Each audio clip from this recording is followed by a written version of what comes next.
Liebe Zuschauerinnen, liebe Zuschauer. Dear viewers, dear listeners, overshadowed by the terrorist attacks and ever more refugees, looms another disaster that most people, and above all, many politicians, would prefer to suppress. According to studies done by many well-known scientists, an irreversible climate catastrophe will change the planet once and for all, and there will be countless victims. It's true that in our time, one climate conference after another takes place. But the conferences and speeches of the past decades have not led to specifically eliminating the essential causes for climate change. In our series, The Standpoint, we'll talk today about the topic, Climate Collapse. God gave warning in good time. We'll point out the facts and the background of the approaching disaster, which, as scientists present it, will turn ever more regions of the earth uninhabitable. Several original Christians have come together here in the studio.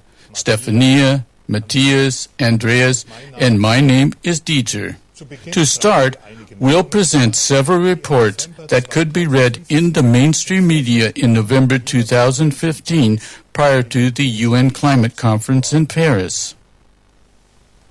The year 2015 could be the warmest year since they started keeping weather records 135 years ago. The warmest year until now was 2014. This year, humankind will apparently exceed the dangerous 1-degree mark of average global warming. At the same time, the CO2 concentration in the atmosphere will rise to a record level. The halfway point on the way toward the devastating limit of 2 degrees has thus been passed, as was reported by Focus Online on November 11, 2015. Particularly, the already poor people will have to drastically suffer under the consequences, writes the World Bank in a new report. Affected are, above all, regions in Africa and Asia. More and more people are setting out to find a new home. There is talk of a constantly rising number of climate refugees. 21 major cities worldwide are threatened with sinking into the ocean, as we can read in many media reports. A total of 500 million people are affected, including many people living in coastal regions of Germany. The dangerous climate phenomenon El Niño, triggered by ocean currents, has returned in full force. It is the severest El Niño in 15 years. Very severe periods of drought with crop losses and forest fires and devastating, destructive floods alternate. To this are added tropical hurricanes, cyclones, and tornadoes. The Secretary General of the United Nations, Ban Ki-moon, wrote in a message on November 25, 2015, "Like any human being, it grieves me to see that floods, droughts, and fires are getting worse, that island nations will disappear and uncounted species will become extinct. It is a threat to lives and livelihoods everywhere." Dear viewers, dear listeners, the list of examples of disasters that are already present and those still approaching could continue almost endlessly, and during the course of this program, we will speak of several more. When hearing such reports, it can be that many a person calms himself with the thought, "That will not affect me." But is that really so? Couldn't it be that the perpetrators of the disaster will also directly feel the consequences? Even in the Bibles of the churches, it also says, in Paul, whatever one sows, that he will also reap. Countless people also know about the possibility of reincarnation, the re-embodiment of a soul in a new human body. This means that normally we are not on this earth for the first time, and possibly not for the last time either. The belief in reincarnation is an ancient knowledge of humankind. Part of it is also the belief in the pre-existence of the soul, that is, the existence of the soul before the procreation of what becomes a human body. For Jesus of Nazareth and the early Christians, this was part of the general knowledge, as numerous biblical and non-biblical scriptures verify. It is thus also original Christian knowledge.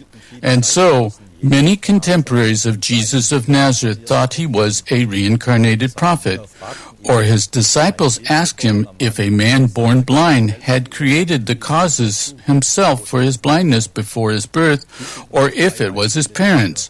These are merely two examples for the fact that Jesus of Nazareth and the early Christians took the law of sowing and reaping, the pre-existence of the soul, and reincarnation as a matter of course. Only at the Synod and the Council of Constantinople in the years 543 and 553 after Christ did the Church condemn the conviction that a soul already existed before its life on earth, that it may have already been incarnated in one or several other human bodies before this life on earth. And the Catholic bishops also condemned the concept that one day every person and every soul will again find its way back to the eternal homeland. Christ taught that God's love makes this possible. And also in the Bibles of the churches, in the Acts of the Apostles, we can read about the time for restoring all the things about which God spoke by the mouth of his holy prophets long ago. However, in its dogmas, the Church claims something different, namely the punishment of hell for all those who think differently, and anyone who did not agree with this eternal damnation invented by the churchmen has even been threatened with the death penalty since the 6th century. However, anyone who knows about the law of sowing and reaping and about the possibility of reincarnation will also act differently in the way he treats God's creation than someone who assumes that the right belief alone is enough for the salvation of the soul, and that for each soul there is only one single life on earth. But this misleading by church doctrines is not the only cause for the looming world disaster. To this comes the centuries-long interpretation by the churches of the words in the Bible, "Subdue the earth," which served and serves as an approval to violate Mother Earth and to unscrupulously exploit nature. Now, in a dramatic way, we are beginning to feel the disastrous consequences of this attitude toward nature. Therefore, the question is very relevant whether the advancing climate change had its spiritual origin, especially in the church doctrines that despise life and nature. Dear viewers, dear listeners, at this point, we want to emphasize that the goal of this program is not to dissuade anyone of his faith. Religious freedom is a high commodity, and each person should be able to believe what he thinks is right. The point is to identify the spiritual causes of the looming climate collapse. A part of church doctrine is the assertion that all animals are to be completely subject to the so-called benefits of people. In the Catholic Catechism, the dogma regarding this says under number 2417, hence, it is legitimate to use animals for food and clothing.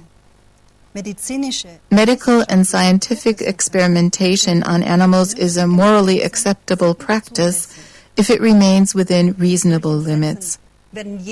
With such statements, the horrid animal experiments by the millions every year is justified, but Christ never taught such things.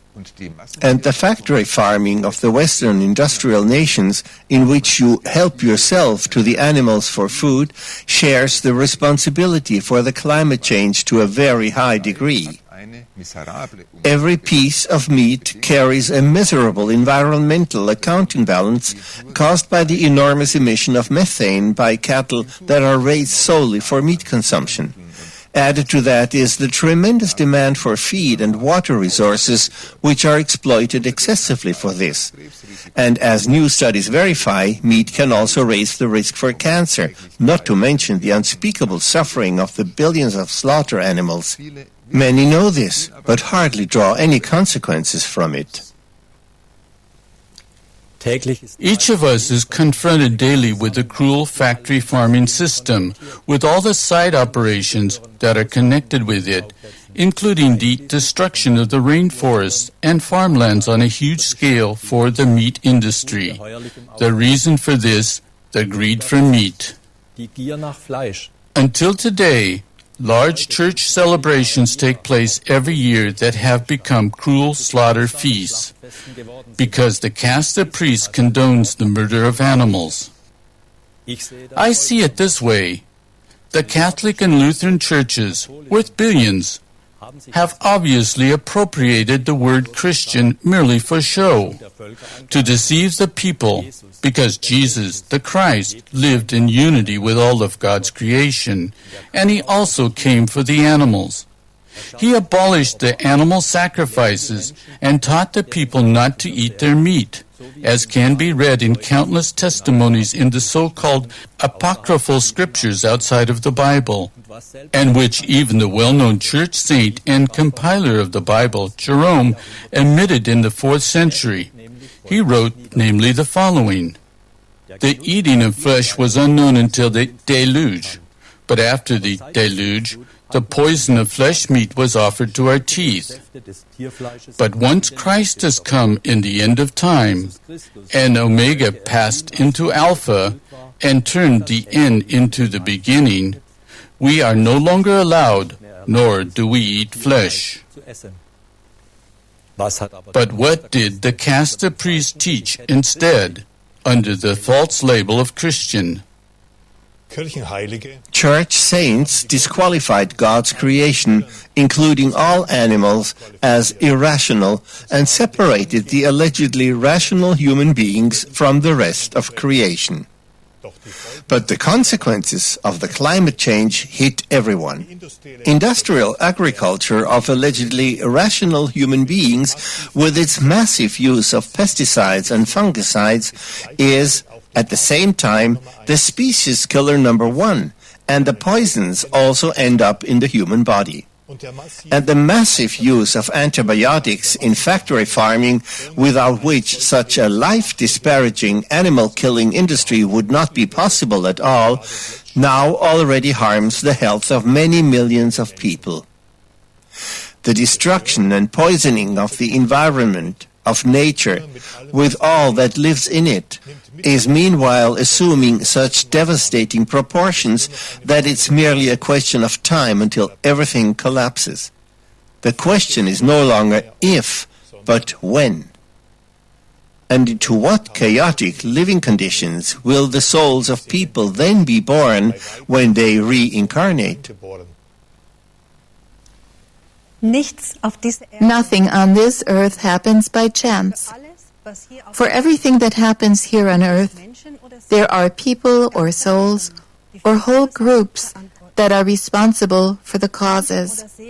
People or souls whose interests and greed for profit, whose megalomania and avarice are behind it. For this, man then stops at nothing, walking over the corpses of people and animals and leaving a destroyed nature behind. Scientists warn that the climate collapse will turn the Earth's surface into a desert for the most part, and that human civilization, in case it survives at all in its present form, will be transported back into the Stone Age for thousands of years. To me, it's clear that the destruction of the environment has nothing to do with the will of God, but is the result of the continuous violation of nature and animals. However, sometimes the exploitation is wrapped in the whitewashed words, as, for example, in the Catholic Catechism under number 2415. There it says, "Animals, like plants and inanimate beings, are by nature destined for the common good, for the past, present, and future humanity." Doesn't that mean that man may exploit the planet Earth only to the extent that future human generations, for example, can also still torment and kill animals for the pleasures of people's palates? But this point was passed long ago. God's commandment through Moses, "You shall not kill," however, also holds true in regard to animals. But according to the interpretation of the caste of priests, it supposedly is merely a commandment not to kill other people. And even here, they have fabricated exceptions in order to also allow the killing of people. Just think of the countless wars declared legitimate by the churches. Even though man is not even capable of giving life to one single beetle or mosquito, he should be allowed to take the breath of animals and be allowed to poison and exploit the very fine organism of Mother Earth with its microorganisms, plants, and minerals for his use and profit. That is the sowing of the caste of priests of the institutional churches. Who gave them permission for this? Who?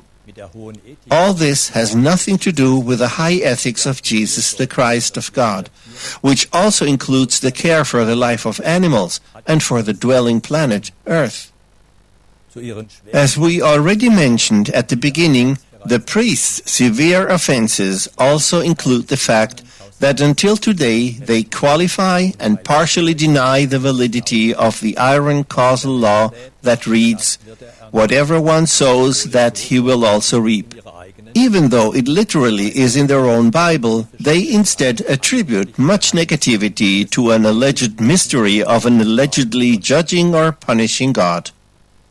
To express this clearly is not only appropriate, but it is high time to do so, for through the climate change, countless people on all continents will lose everything, and very many also their physical life. For the earth will largely turn into a desert, and without doubt, already very soon, as ever more studies predict. The clergymen are standing before the global shambles called climate collapse. But the bottom line is that the external religions that pretend to pronounce ethical moral standards and the politicians allied with them have left behind a trail of devastation. And why? In most cases, wasn't it all about ensuring and expanding their own power? Let's take another look at what the climate change and the climate collapse can bring with it as consequences already during the next decades. We'll mention several key points as they are presented in many scientific studies.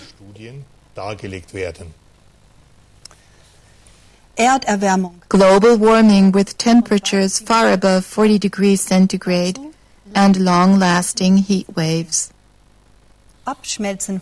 Melting glaciers worldwide, causing an unprecedented worldwide lack of water, which will become ever greater. The oceans, the primary suppliers of oxygen for all life on Earth, are in danger of acidifying due to rising water temperatures. The pH values sink constantly, which will destroy ever more marine life. Ocean currents, for instance, the Gulf Stream, may dry up with devastating climate consequences for Europe. The Amazon region, the so-called lungs of the Earth, will no longer receive enough rain due to the warming of the South Atlantic and will become a steppe in the coming years. The clear-cutting of the rainforests advances worldwide on a huge scale. The rise in temperatures causes erosion, dramatic loss of farmland and forests, the formation of steppes and desertification of formerly fertile regions. A far more dramatic lack of food than already here will trigger mass migrations on a previously unknown scale. 200 million climate refugees could come to Europe alone, say even conservative politicians. The need for resources will rise dramatically through the population explosion. Already now, humankind needs so many raw materials that a second planet Earth would have been long since required in order to ensure all people today the same prosperity. The destruction of the Earth's atmosphere, which protects us from cosmic radiation, will continue to increase. For us human beings, this means a higher risk of skin cancer, and for agriculture, the plants and animals will be severely damaged more and more. This will, in turn, accelerate the extinction of species, even though the ozone hole is supposed to close again in the next decades. Tropical epidemics and diseases will also exist in North America and Europe due to climate change, because insects as disease carriers, for instance malaria mosquitoes, will also find ideal living conditions here. The rise in ocean levels will destroy large areas of living space and, in turn, trigger migrations, because the low-lying cities and countryside will simply be flooded. Millions of people are threatened by this. Through new coastlines, the face of the Earth will look totally different. In just a few decades, the globes and maps of today will show only the past. So dramatically will the face of the Earth change.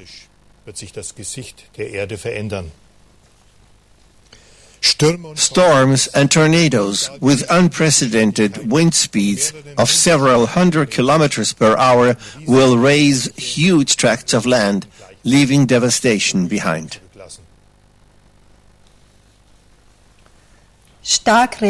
Heavy rainfall with huge amounts of precipitation will cause brooks and rivers to become surging monsters, which take everything with them, houses and entire villages. These just named mega catastrophes on all continents can lead to climate wars, to bitter battles for dwindling resources such as water, farmland, food and living space for the survivors of the catastrophes. With all these looming scenarios, the danger of atomic contamination also rises.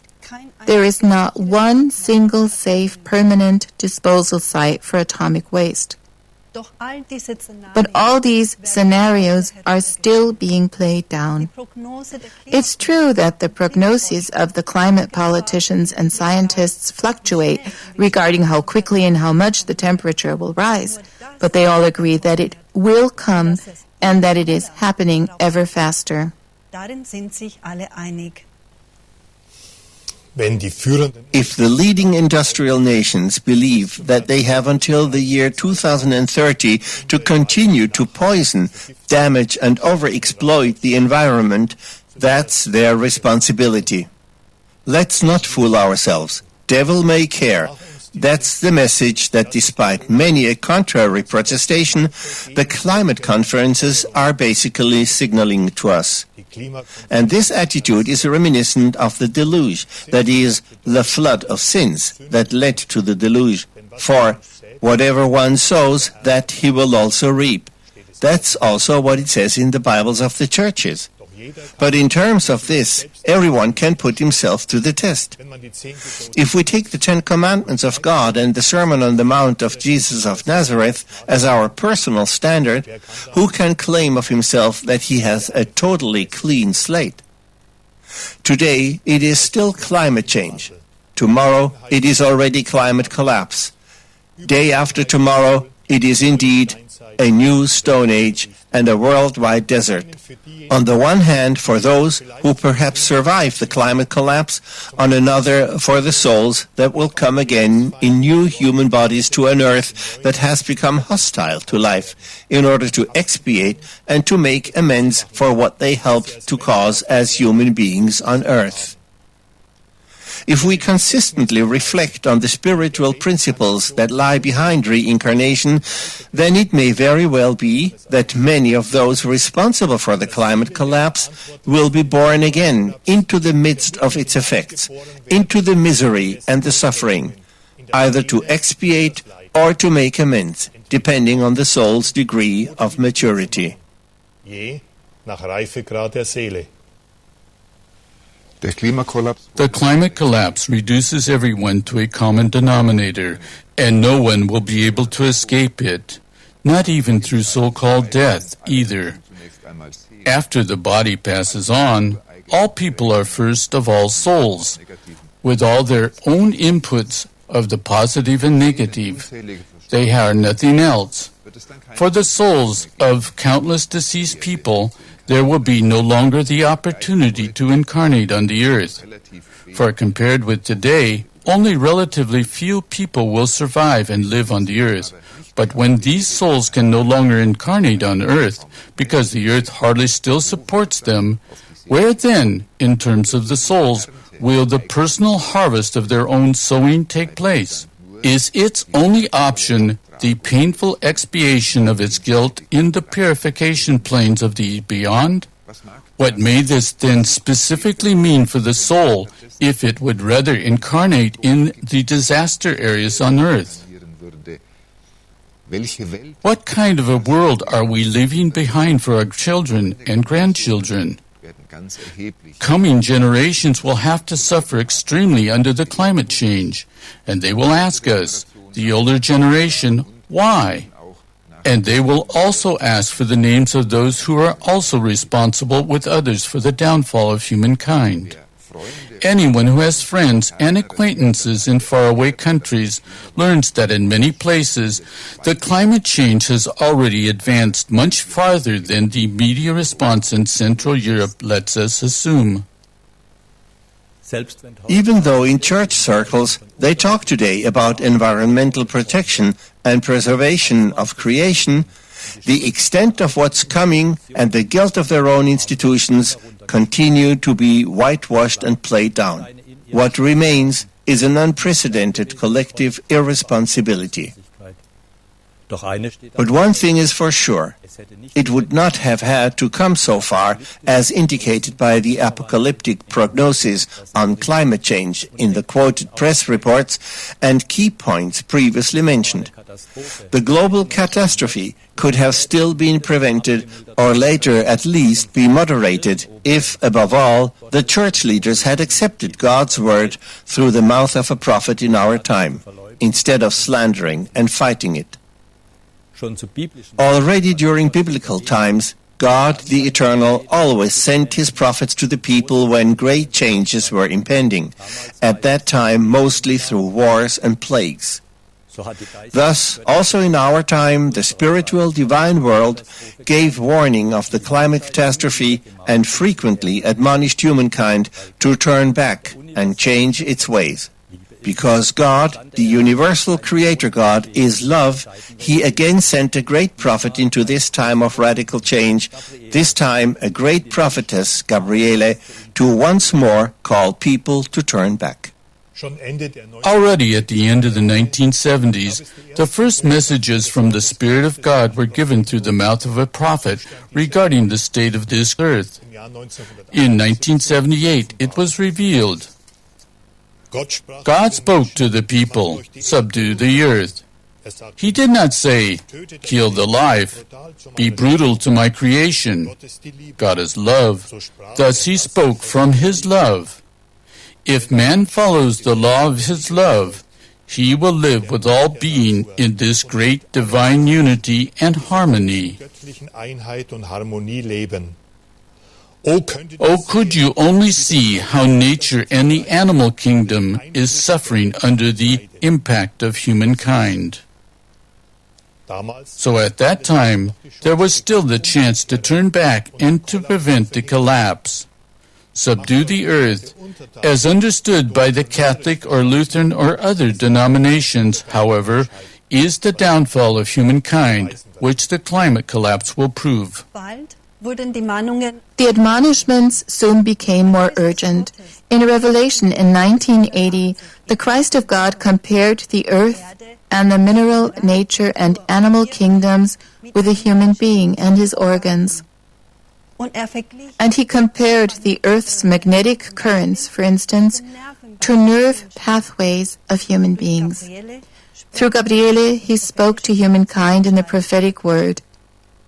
The unknowing man walks and acts unscrupulously on this great earth man. He knowingly and unknowingly destroys nature and the animal kingdom. In this way, man is constantly destroying the earth. He damages the great earth man and does not think more deeply that one day it will fight back. Dear viewers, dear listeners, God, the All-One, gave warning in good time, but his warnings were ridiculed and rejected by today's caste of priests. The church institutions also incited the politicians against the revelations of the Spirit of the Christ of God. They fought against God's word wherever they could, so that the warnings and admonishments were, generally speaking, tossed to the wind. The renewed explanation about the law of sowing and reaping, about the pre-existence of the soul, and about reincarnation, as it was still known by the early Christians, was publicly defamed and ridiculed by the churches. But out of his care for all living beings and life forms, the Christ of God untiringly continued to admonish, even when it was indicated that many effects can no longer be prevented. But much still could have been moderated through a turnabout during the 1980s. But through defamation and indoctrination, the caste of priests continued to try to prevent the dissemination of the revelations. In 1991, the Christ of God drew a first balance. We find this revelation in Volume 2 of The Message from the All, the Divine Prophecy of Today, not the Word of the Bible. Jesus of Nazareth said what would come if the people do not turn back and change their ways. Have they turned back? They have made their greatest friend into an enemy. A friend who, since the beginning of mankind, has given mankind life, light, and strength. A friend who nourished them, provided them with drink, offered them shelter, a home, and food. The friend was the planet Earth with its atmosphere. What have people done with this friend, with the planet Earth? They poison nature. They violate the entire Earth. They explode the atmosphere. Yes, they wipe out life with bombs. The planet Earth has to endure the most terrible substances. Many people care little whether the good friend suffers or whether it remains healthy. The good friend is sick. Yes, it is poisoned by the chemical substances, by atomic tests, by the pollution of the waters, and much more. It is so sick, the good friend, that it has now become man's enemy. And no nation can be victorious over this enemy. No nation can stamp it out and flatten it with bombs. No nation can kill it, regardless of what weapons it uses. No man can slaughter this enemy, stamp it down, or hurl it into squalor and horror. It shakes itself, and what it brings forth is what man has bombed into the good friend: destruction. If we compare this mighty Christ revelation with the doctrinal statements of the churches, which have shaped this world for hundreds of years, then we also sense what forces these institutions truly serve. Animals are denied an immortal soul and the full capacity to suffer. We don't learn anything about the suffering of the earth and the nature kingdoms. They also deny that divine prudence and the divine breath vivify and permeate the whole cosmos. Until today, the Vatican Church claims in its collection of dogmas, if anyone says that the sky and the sun and the moon and the stars and the waters above the heavens are certain living and material powers, let him be anathema. Instead, the caste of priests always attributed reason to itself, with the now ever more obvious consequences for all of humankind. If God dwells in the innermost part of the soul of a human being, why then are popes, bishops, and priests needed? Why churches of stone? Until today, no pope, not one single one, has made the world better. And even when nice words are used, each one is measured by his deeds, by the fruits that Jesus of Nazareth already referred to. And each one will be measured by which forces he ultimately serves. And that the church leaders don't like it when the people is informed, this fact is as old as the church itself. Above all, this also holds true in our time. The church institutions try to ridicule and defame the clarifications, warnings, and aids from the Spirit of God. Jesus of Nazareth, the free spirit, brought the people the Sermon on the Mount as instructions for life and reminded them to follow the 10 Commandments through Moses. But the churches seized his good name and twisted his teachings into the opposite.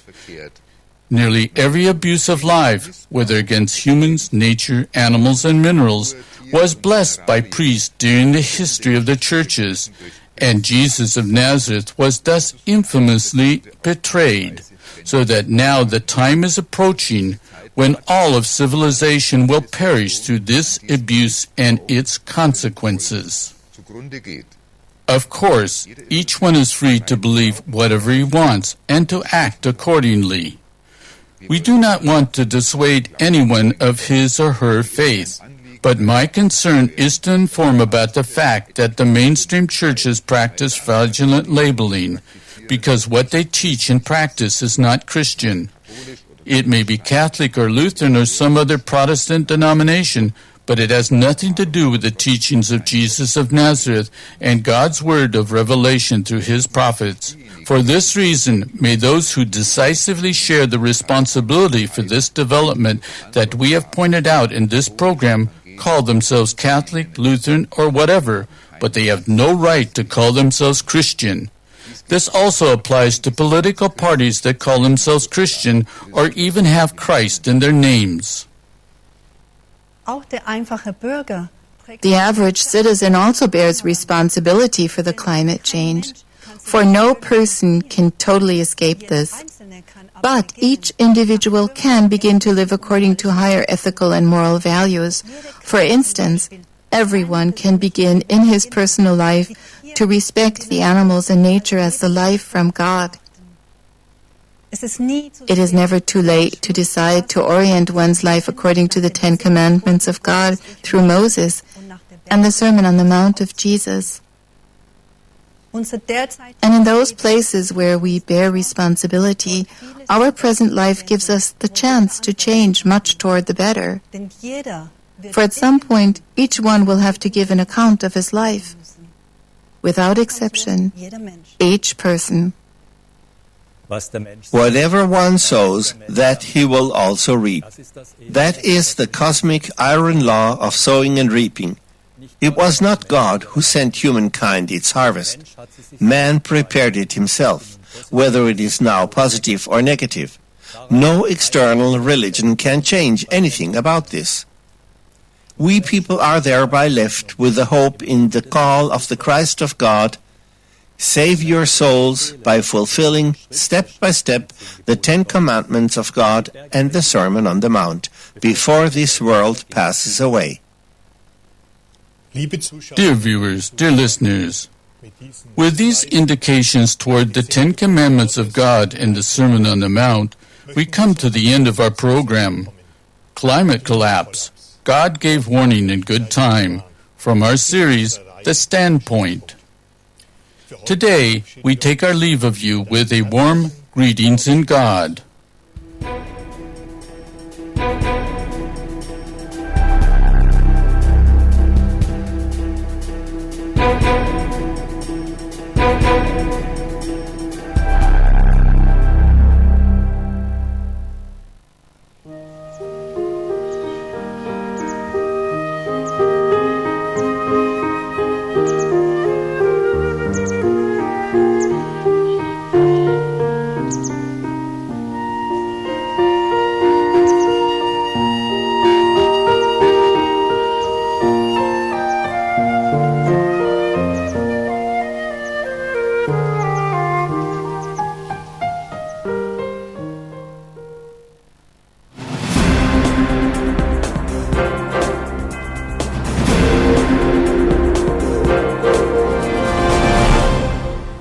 Herzlich willkommen, liebe Zuschauer, liebe Zuschauerinnen. Dear viewers, dear listeners, welcome. Weather extremes, natural disasters and heat records just keep on coming. We're in the midst of the climate change. Meanwhile, global warming has risen 1.3 degrees centigrade as compared to the pre-industrial level. The devastating forest fires in California with nearly 40 deaths, 100,000 evacuees, thousands of destroyed houses are only one of the severe disasters that are linked to the climate change. Strong storms have swept over northern Germany, and in recent months there were devastating hurricanes, typhoons, floods, heat waves, long-lasting droughts, rockfalls as a result of the thawing permafrost, etc., etc. What disasters will break in over this earth when global warming has reached 2 degrees? In the long run, the destabilization of the climate is also destabilizing our society. The consequences of global warming lead to considerable economic damages. They also damage people's health, intensify the causes of migration, and jeopardize the developmental perspectives for the poorest of the world. At the end of September, the International Monetary Fund documented the effects of climate change with concrete figures. They indicate that the world needs to be remapped. The IMF expressed the concern that due to the climate change, a mass migration is looming. The rising ocean levels could, for instance, trigger significant migratory movements across national borders. Hundreds of millions of people would be forced to leave their homeland. The economies hardest hit by climate change shelter 60% of the world's population. And already at present, 40% of people in low-income countries suffer every year from floods, droughts, or storms. The fact is that our planet Earth is already in the midst of the climate disaster, with steeply rising damage records. It is widely agreed that an active limitation of global warming is necessary, and regular international climate summits and climate agreements give the impression that politicians are working intensely for climate protection. When before the federal election in Germany, Angela Merkel was addressed concerning compliance with the climate target agreed to in Paris, she reiterated, for example, "We will find ways to meet our 40% goal by 2020. I promise you that." I don't know if while making this promise, Angela Merkel already had her fingers crossed behind her back. In any case, several weeks later, it became public knowledge that according to internal calculations of the Federal Ministry for the Environment, a significant gap exists before reaching the climate protection goal. Officially, by 2020, the federal government is still aiming to reduce climate-damaging emissions by 40% below 1990 levels. But without readjustment, by 2020, we can expect at best a reduction of 32.5%. A missed target of this magnitude would be, as stated in the paper of the Federal Ministry for the Environment, a considerable setback for Germany's climate protection policy. Moreover, the German climate protection goals of reducing only 40% of CO2 emissions by 2020 and 80% by 2050 are considered by climate experts to be completely inadequate. And it has been pointed out for years that the measures taken will not even achieve these completely inadequate goals in Germany. For example, in November of 2016, the Energy Watch Group published an extensive article entitled German Climate Policy, From Trailblazer to Brakeman. It stated that the sole way out would be a policy that consistently focuses on avoiding, not on reducing, emissions. Reality will show whether the big words of politicians will eventually be followed by action. At present, however, it looks like it could already be too late. Johann Wolfgang von Goethe already wrote, "That's enough words for the moment. Now let me see some action." While you're handing out the compliments, you should also make things happen. The topic of climate change is also gladly discussed by German politicians with Pope Francis. In June of 2017, after her private audience with the Pope, Angela Merkel announced, "The Pope encouraged me to fight for climate agreements." And in October, in his private audience with the Pope, the German President Frank-Walter Steinmeier also spoke with the Pope on the climate change.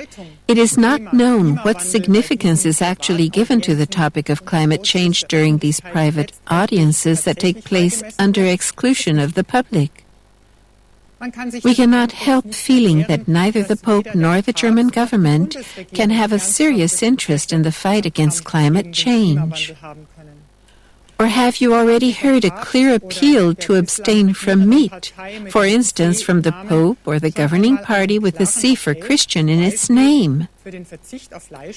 And yet, that is precisely the one measure for reducing global warming that would be easiest to implement. For years it has been known that a large part of all global greenhouse gas emissions come from keeping and processing livestock. The percentage is thus higher than that of all worldwide traffic. All those who are committed to the protection of our climate, who advocate for life, the life of our fellow human beings, as well as the life of nature and the animals on our planet Earth, will abstain from the murder of our fellow creatures. By so doing, they also act as it is the will of God, the creator of all life. Even in the story of creation in the Bible of the priests, we can read that God gave the people the fruits of the field for food, and he created the animals as his friends and not as foodstuff.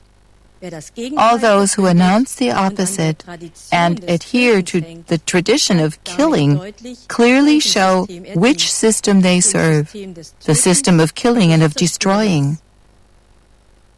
God, the Eternal, the Creator of all life, and His Son, the Christ of God, are for the life. The life that lives the love for God and neighbor toward human beings, nature and animals. And not by their words, but by their actions do people demonstrate which system they serve. Dear viewers, dear listeners, with these thoughts, we take our leave of you for today. We wish you all the best. Until next time, goodbye and greetings in God.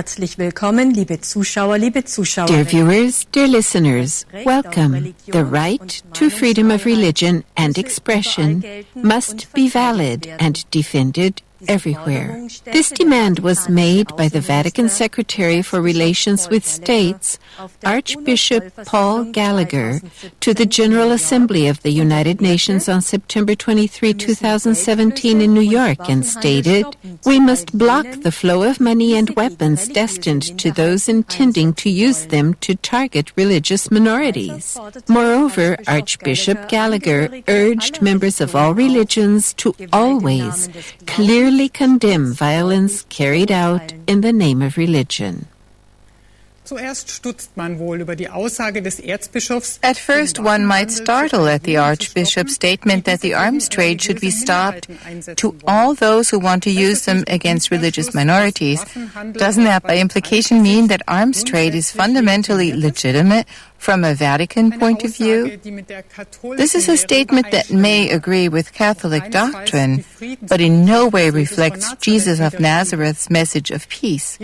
Jesus of Nazareth was strictly against the force of arms. He reprimanded Peter, who wanted to defend him with his sword, with the words, "Put your sword back in its place, for all who take the sword will perish by the sword." The demand of the Vatican representative, Archbishop Gallagher, before the United Nations to condemn violence in the name of religion is also astonishing, since his church has on its conscience violence against millions of people in the name of religion, with the Crusades, the burning of witches, or the conquest of the American continents. Countless people died a brutal, violent death. The much-awarded author, Karl-Heinz Deschner, summarized the history of the Catholic Church with the following words.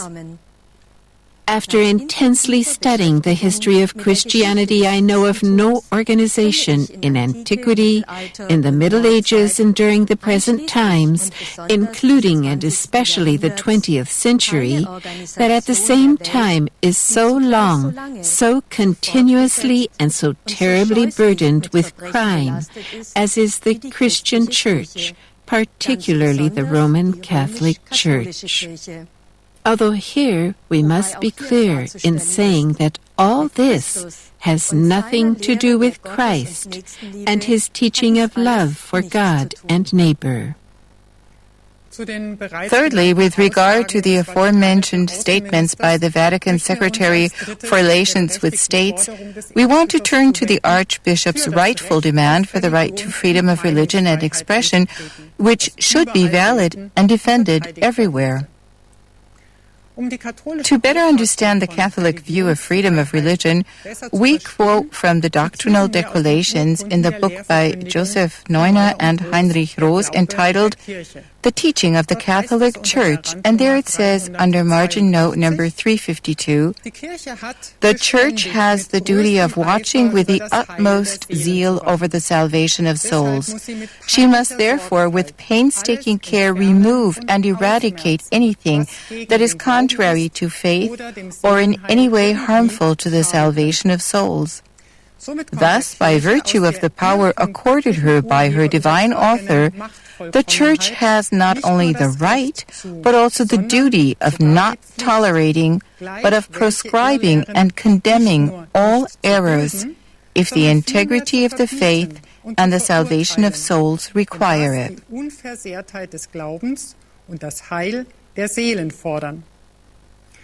So instead of the right to freedom of religion, established here was the right that the Catholic Church has always taken, namely, to persecute and, as it literally says, eradicate what does not correspond to its doctrine, depending on what possibilities it had in the respective epoch. So what makes the Vatican Secretary for Relations with States now give a conciliatory-sounding speech, suddenly demanding the right to freedom of religion and expression, even though his own institution precisely denies the believers this, and at that per dogma? Another Catholic dogma found in Lumen Gentium from the Second Vatican Council says, "Whosoever, therefore, knowing that the Catholic Church was made necessary by Christ, would refuse to enter or to remain in it, could not be saved." in sie aber nicht eintreten oder in ihr nicht ausharren wollen. So the right to freedom of religion has no place in Catholic dogmas. On the contrary, anyone who makes a claim for freedom of religion is threatened with the immediate loss of salvation and an eternal damnation. If the Vatican Secretary for Relations with States now calls on others to enforce the right to freedom of religion, then, according to his own doctrine, he is, after all, ultimately leading all those who follow his call directly into the Catholic eternal damnation. Despite the contradictions to his own doctrine, Pope Francis also currently says that freedom of religion is a human right. With this, he is claiming the opposite of his doctrine and is also contradicting his predecessors. They did not mince words in expressing the Catholic attitude to religious freedom. For example, Pope Pius IX expressly rejected the indifferentism that allows anyone to take the religion he believes to be true. Rather, the state has the right to exclude all religions other than the Catholic. By the way, Pope Pius IX was beatified in the year 2000. So he can be called upon in prayer. For what? So that the states forbid all religions other than Catholic? And Pope Leo XIII, in office during the turn from the 19th to the 20th century, ultimately proclaimed infallibly that it is quite unlawful to demand, to defend, or to grant unconditional freedom of worship, as if these were so many rights given by nature to man.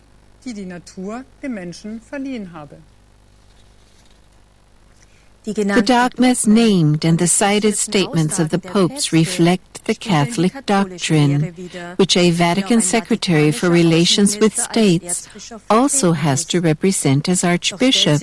But as a result of these doctrinal views, doesn't the basic question arise as to whether a representative of such a threatening message against adherents of other religions may speak at all at a UN General Assembly? Dear viewers, dear listeners, the freedom of religion and faith is an elementary principle in our society which should be protected. That is why, within the framework of this program, we inform when the good name of Christ is abused for dogmas and articles of faith. For Christ, the free spirit of infinity, and God, the eternal, the all-spirit, the universal consciousness, do not let themselves be co-opted by any external religion. Without exception, they stand above all religions. Dear viewers, dear listeners, with these thoughts on freedom, we take our leave of you. Until next time, a warm greetings in God and goodbye.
రెండేనుగు గుర్తుల Muthoot finance. Loan అప్పటికప్పుడే దొరికిపోతుంది.